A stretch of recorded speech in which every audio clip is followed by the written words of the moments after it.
In this video, we'll take a look at how to load some information from the internet into our app.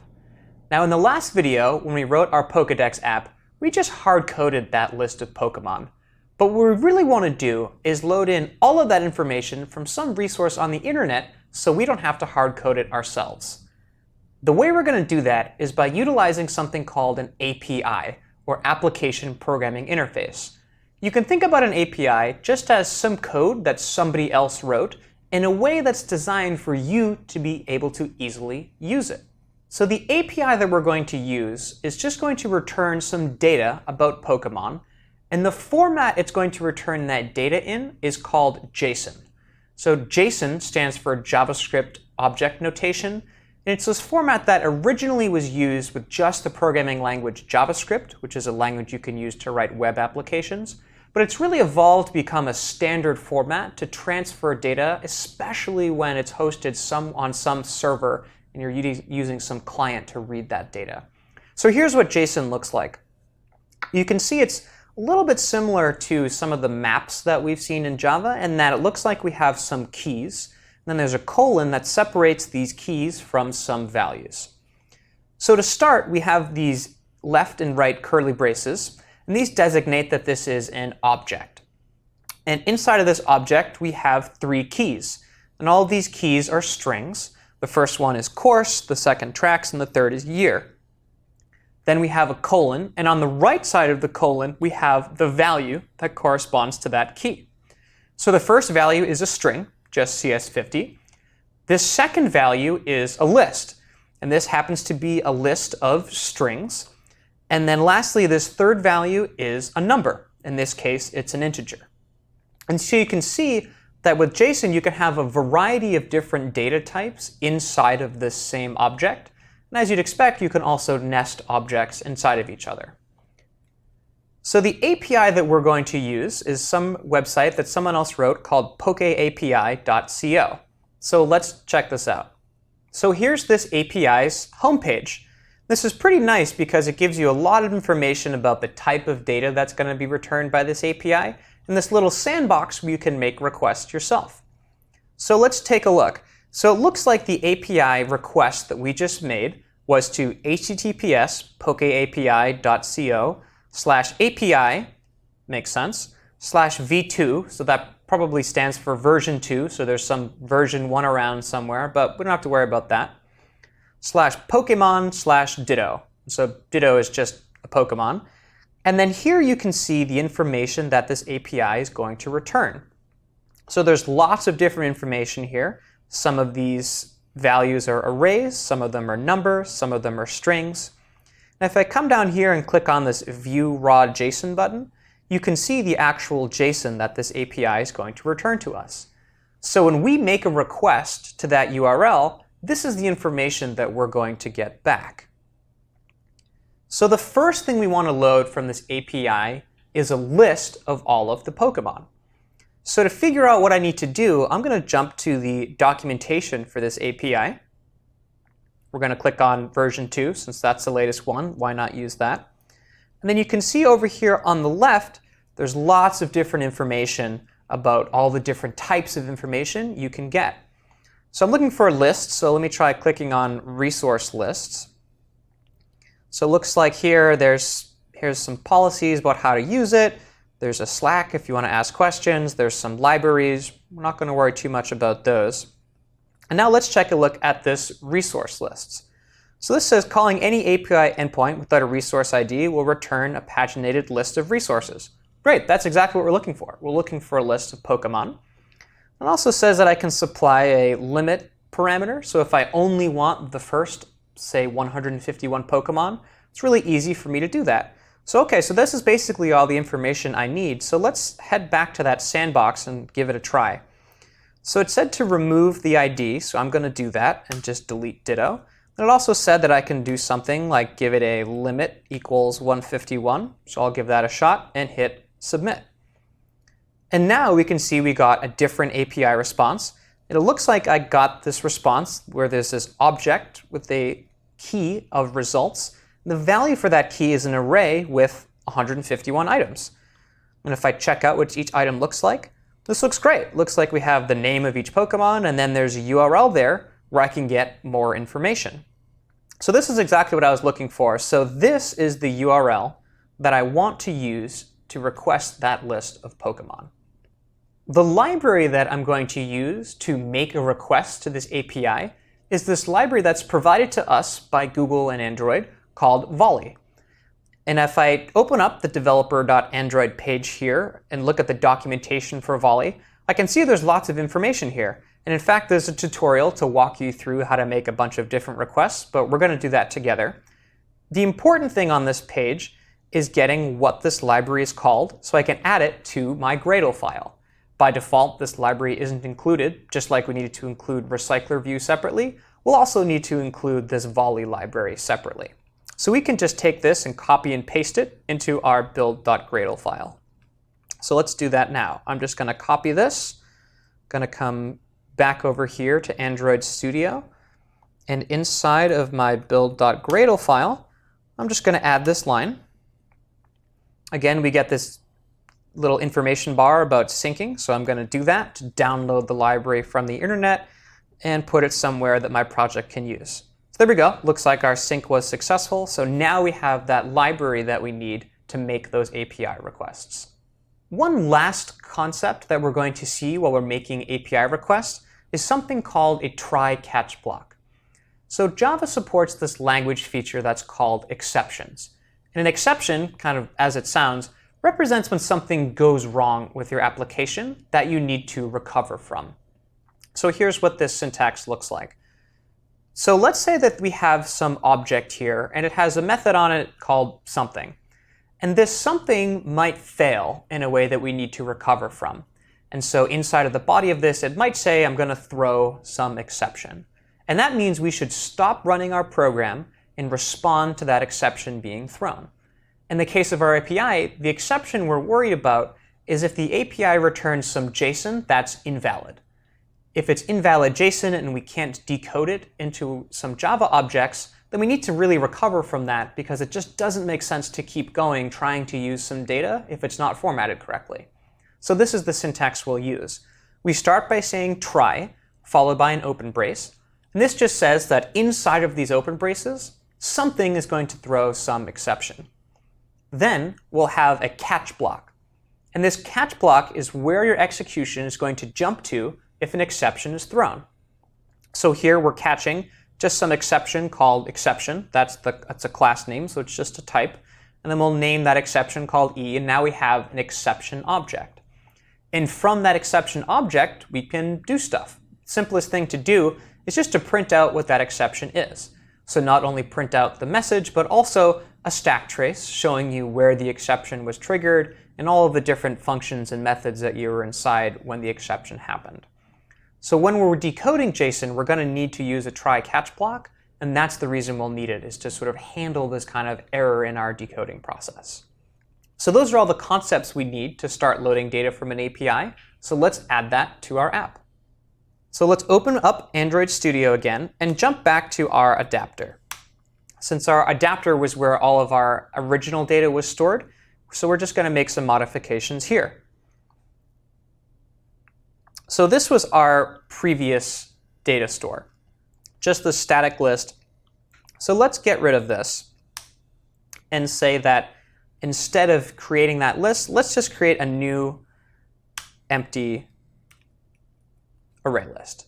So now we're starting off with no data loaded, and we're going to load that data in from an API. So first, let's create a new method to load some data from that API. So we're going to say public. Our return type is void because we're not returning anything. We're just going to store it in that field. Let's call this method load Pokemon. So the first thing we'll need is the URL that we're looking to load. So let's create a new string variable called URL. And then if we jump back over to that API, we can just copy and paste this. So we know it's going to be Poke API, API version 2, and then we can copy in the rest of the URL. So that's the URL that we want to load our data from. The next step is to write out a JSON request. So this is where we're going to use that volley library. So inside of volley, there's this class called JSON object request. And as you'd guess, this is a special request that's going to handle a JSON response. So let's create a new JSON object request. So the first parameter to this method is the type of request that we'd like to make. So to specify that, we're going to use the request class defined in volley. Then we're going to say method and get. So a get request is just a type of request, much like your web browser might make, that's just getting some data from a URL. We're not sending anything, we're just trying to get a list of Pokemon, so this get request makes sense. The next parameter to this method is the URL to request. That's easy, we just created URL. This next parameter we're not going to use, we're just going to pass null because we don't need to send along any information. And then lastly, we're going to define a method that's going to be called when the request finishes. So to do that, we're going to use a class also from volley called response.listener. So we can say new response.listener, and again, let the autocomplete do the work for you here. So you'll notice what this did is it created an anonymous class in that same syntax we used before. So we're defining a new class that extends response.listener. It looks like it's passing in a type of JSON object, and that's being used here because we know we're going to get back a JSON object. And then we're overriding this one method called onResponse. And this is the method that's going to be called for you automatically when the data finishes loading. So now that we've defined this method, let's start parsing our response from the API. If we jump back to the API page, let's remember what this response is going to look like. It looks like we have an object with 4 keys here, but we really only care about this last one called results. And it also looks like the type of this results is an array. It happens to have 151 items. So we're going to start parsing this. So we're going to say we want a JSON array, and we'll call this results. And to access that key from that response object, we can say response get JSON array results. And so what this is going to do is it's going to look into that JSON, look for a key called results, and then take that key and make sure that it's an array. But you can see here that I already have this red underline that says unhandled exception. And this is where our try-catch block is going to come into play. Because in the event that there's no key called results or that key isn't actually an array, Java's going to throw an exception and say this data doesn't look like what you thought it looked like, and you need to handle that. So let's handle that. Let's put that inside of a try. And now we can catch the exception that it's throwing. So if I just hover over this, it says unhandled exception, JSON exception. So let's just say JSON exception. And now at this point in a real app, you'd want to somehow display a message to the user saying, there's some error occurred or try reloading. But for now, let's just handle this ourselves and print it out to that log. So we can use that log class again. This time say log.e, e for error. And we can say tag just CS50. Then we can say some JSON error. Then we can also pass along that exception object. And that way it can get logged. So let's quickly just do a make here. And it looks like I forgot a semicolon, so let's add that. And now there's one last parameter that we have to add to our JSON request. And it's also going to be this anonymous class, but it's going to be an error listener. And so this is going to get called if something happens like this URL doesn't exist. And we won't worry about this too much for now. We can just sort of do another log.e, say CS50, we can say Pokemon list error. Something simple like that. Now let's make sure our app compiles, and it does. So now let's get back to parsing that JSON. So now we have this object called results of type JSON array. And so the next thing we want to do is iterate through this array and add each of those results to our list. So to do that, we're going to write a for loop to iterate through all of those elements. And we'll just write a traditional for loop here. So we'll say int I equals 0, I is less than results, and this object has this method called length that's defined on it. And we'll say I++. And so now to access each individual element, we can say there's some object that's a JSON object that represents a single result, and that's going to be results.getJSON object of I. And so now each of these objects represents a single one of these elements. So this object should have two keys, one called name and one called URL. So if now we want to create these Pokemon objects, we want to make sure there's a place for both the name and the URL. And if you remember what our model looks like, it looks a little different. We have name and number. So let's just quickly update this to have a URL.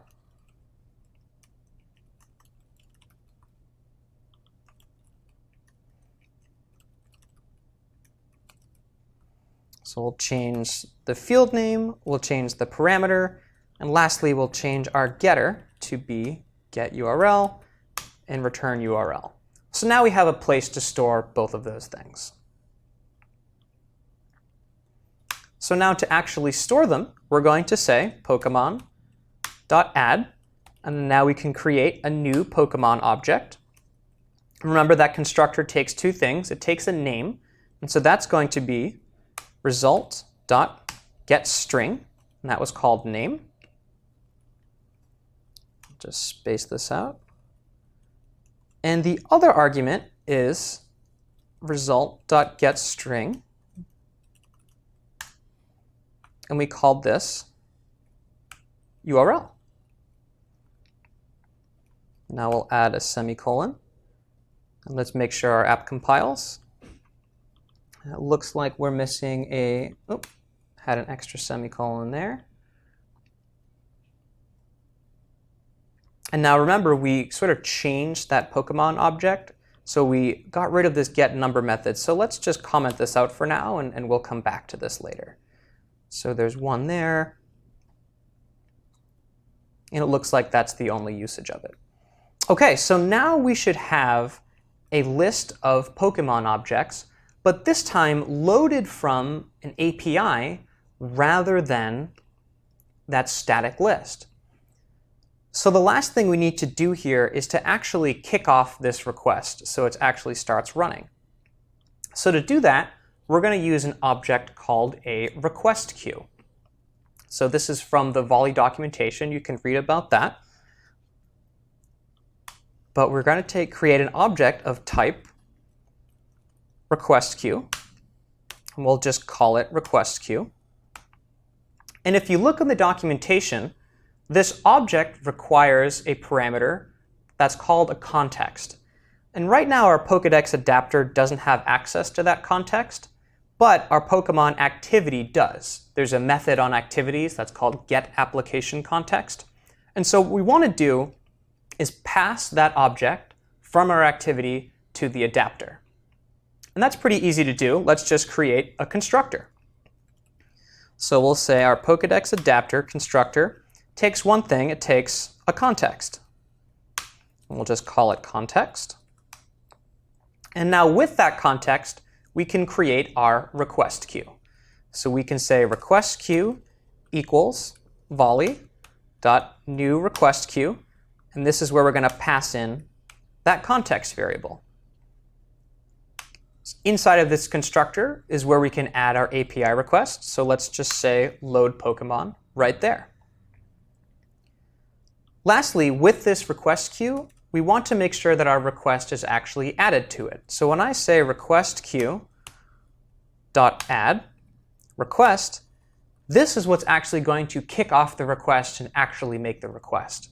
In this first line here, all I've done is define an object that represents a request, but I haven't actually used it yet. So to actually use it, all I have to say is I'm going to add it to this queue, and this queue is going to actually make that request to pokeapi.co.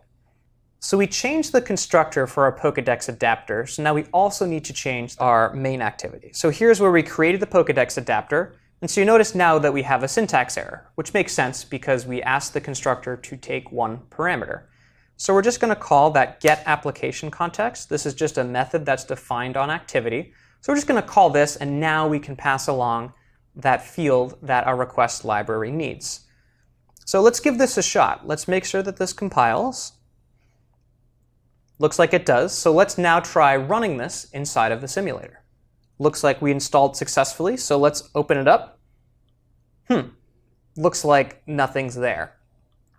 So our API request went through, and we loaded all of this data. But now we need to notify our recycler view that our data actually changed. All we've done is just change this underlying model, but we need to tell a recycler view, hey, go and reload that data so you can display the latest stuff. And that's pretty easy to do. The only thing we need to do is call this method notify dataset changed. And this is a method that's defined on the recyclerView.adapter class. We didn't have to write this. We can just, because we're extending that, we can just call that method. So now that I've added that notify dataset change method, let's try again. Looks like we installed successfully. We open the app, it's still blank. So let's take a look at what's output in our log. So let's come down here to logcat, open that up, and if we scroll up a bit, looks like this red doesn't look good. So here's that Pokemon list error, which means that this on-error response is being triggered. And it says that I got permission denied. I'm missing the internet permission. So if you remember back to when we were looking at that Android manifest XML file, we saw there that that's where we listed a few things about what our application is allowed to do. Because by default, Android apps are basically in a sandbox where they only have certain permissions. And one of the permissions that we need to add is the ability to communicate to the internet. And that's not something that's added by default, so we have to go into our Android manifest and add that ourselves. To do that, we're going to open back up that Android manifest. And underneath this activity tag, or underneath this application tag rather, we're going to add uses permission. And again, autocomplete is right there for me. It says internet is probably something you want to add. So we're just going to let that autocomplete, and we're good to go. So this is a new XML element. It says I want to use a permission. Its permission is the special Android permission that lets you communicate with the internet. So now our app is allowed to do that. So let's run it one last time. Great. This time we have no errors in our logs. And in fact, we've loaded up all of this data from the API. So we can see that we're using this API response now in our app, and our recycler view is basically displaying data that we got from somewhere on the internet. If you remember before, when we hard-coded those values, we just sort of uppercased the first letter ourselves because we were typing it in ourselves. And it looks like this API doesn't do that, but it looks a lot nicer when it's capitalized. So let's write that capitalization ourselves. Let's jump back to the Pokédex adapter.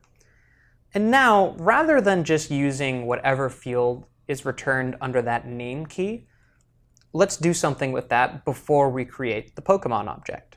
So let's create a variable name, and that's going to be equal to result.getString name. And so now let's capitalize the first letter. To do that, I want to take the first item in this string, the first letter in this string, capitalize that, and then append onto it the rest of the string. So luckily, Java strings have a method called substring that you can use to get sort of a string inside of that string. So here's what I mean. If I say if I say name.substring, you can see here the autocomplete tells me that it takes two arguments, a begin and an end. So to get just the first letter, substring. So to get just that first letter, I want to take a begin index of 0 and an end index of 1. That's going to get me the first letter. And with that first letter, I want to uppercase it. So I can say to uppercase. And then I just want the rest of the string as it was, because that's already lowercase. So let's just say name.substring. Now if I just give this one argument, what it's going to do is take the rest of the substring. So I don't need to specify an end index. It'll just keep going until it hits the end of the string. So now let's run this. If we open up the emulator, that's what we wanted. Now we have everything capitalized and looking like it did before.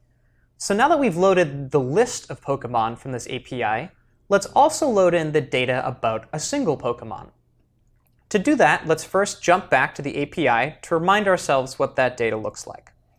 So we can use this URL parameter to say what request we need to make to get information about each Pokemon. So if we take the first one, I can get rid of this limit, just say /1, since that's what this URL is telling me to get, and click Submit. And so this is the resource that we're going to get back. It has a bunch of different information about the Pokemon. And so let's say that in our app, we want to display the type of each Pokemon. So each Pokemon can have 1 or 2 types associated with it, and then it's given to us in the API with this types field. So what we want to do is in our second activity, once that's loaded, we want to load up this information and then use the types field and display that via some other text views in the app. So just as we did last time, let's first change the view and add the elements we want to add, see if we need any changes to our model, and then finally hook up the controller. So let's open up that activity Pokemon XML file where we had those text views, and let's add a few more. Let's just copy here. So we want one to be called our Pokemon type 1, and the other we'll call Pokemon type 2. Feel free to adjust the text size or padding. I'm just going to leave them alone for now. So next, let's open up our Pokemon activity. So remember last time that we passed along the name and the number. This time we don't need to do that. What we actually want to pass along is that URL, since we can use that URL to load in information about a Pokemon. So rather than getting name here, let's get URL and call this parameter URL. Now we can delete everything that's referencing number here, and we can delete this as well. And finally, let's move this URL just to a field so we can use it later. And there we go. So all we're doing is saving some URL that's passed into us from the intent. OK, so just as we did last time, let's make a new method to load in some data from the API. So let's call this public void. Let's just call it load. And then rather than writing all of that stuff by hand again, let's just come back to our adapter and just copy what we had before. And when we paste this code, you'll notice that Android Studio is telling us it looks like there's a bunch of objects you're using here that you haven't imported yet. And if I just click OK, it's going to import them all for me automatically, which is pretty nice. So the first thing we want to change is this URL. We don't need to use this anymore. In fact, we've already saved the URL we want to call. So let's get rid of that. Next, our results field is going to be a bit different. So let's just get rid of this. Finally, let's change our error messages so they're a bit easier to read. So this is, let's say, a Pokemon JSON error. And this is a, let's call it a Pokemon details error. So that way we just know what's being triggered here. And now let's parse this new JSON response. So if we come back to that API, let's remember what we're looking for. The first thing we're looking for are our types. So it looks like this types field has a list of objects. So we can say response.getJSON array, and that's types. And so let's just assign that to a JSON array called type entries. So just like we did before, let's iterate through this. Let's say for I is 0, I is less than type entries dot length, I plus plus. So let's remind ourselves what each entry in this list looks like. It looks like it's an array of JSON objects, and each of those objects has 2 keys, one called slot and one called type. So let's get our slot first. So we want to say JSON object we'll call this a type entry, is type entries dot get JSON object, and we'll pass along the index to get. Now we can have a slot integer that's just type entry dot get int slot. So that's reading the first value from that API. So now let's read the second. To do that, let's create a string. We'll call it type. And now we'll say type entry dot get JSON object. Remember that was called type. And we only want the name field here, so we can just say get string name. Let's double check that that's right. We have a type and a name, so that looks good. So now that we have these two variables in memory, let's use them to display something in the UI. So the first thing I want to do is, just like I did before I had these text view fields, let's add those other two text view fields that we just created. So one was called type1 text view, and the other was called type2 text view. Just as we did up here, let's use find view by ID. So we'll say type1 text view is find view by ID type1, and our type2 text view is find view by ID type2. Now we can use these two fields just as we did before. We can say if we're in the first slot, then use type1 text view, set text, and we'll just use that type variable. And if we're in slot 2, we'll use the other text view.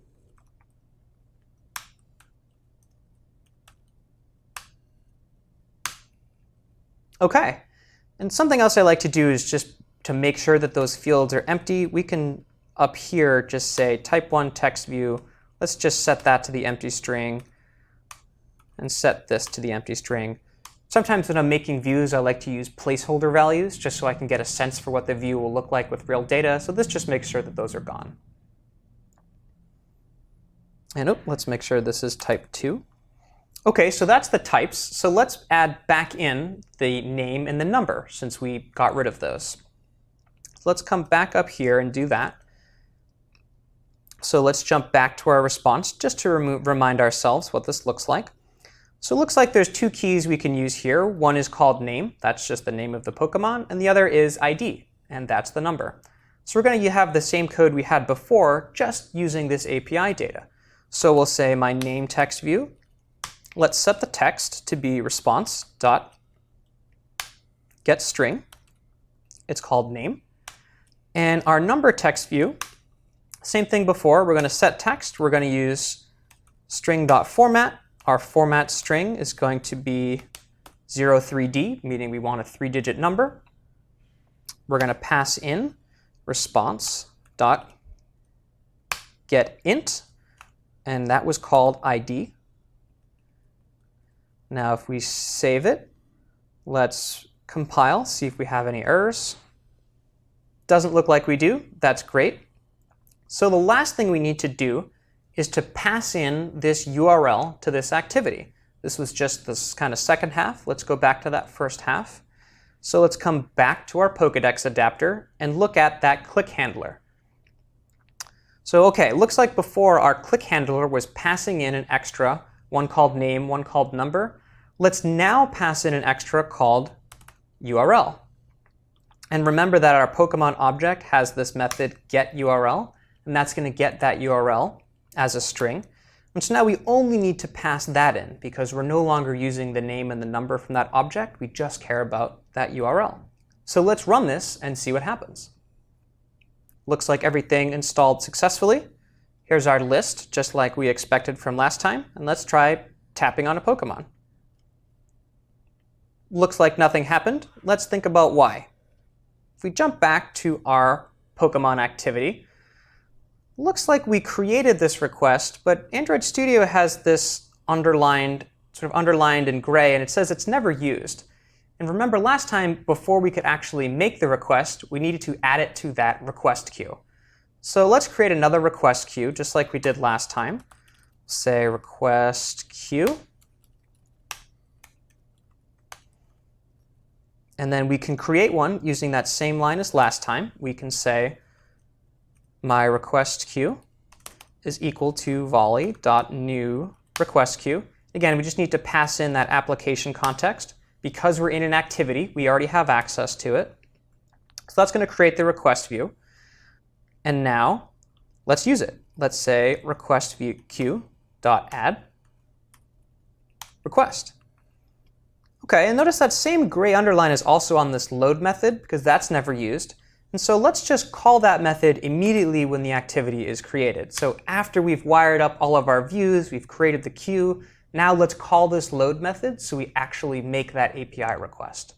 Now let's try running it again. OK, looks like we're running. Let's try again. There we go. So we can see here that the activity was blank for a second just as it was loading in the data. But now here's that data that came in from the API. We have the name, the number, and both of the types. And you can try any of the Pokemon. You can type on anything, and we're going to get exactly the response from that API. So that's how you can use Java to load information from an API and bring it into your app.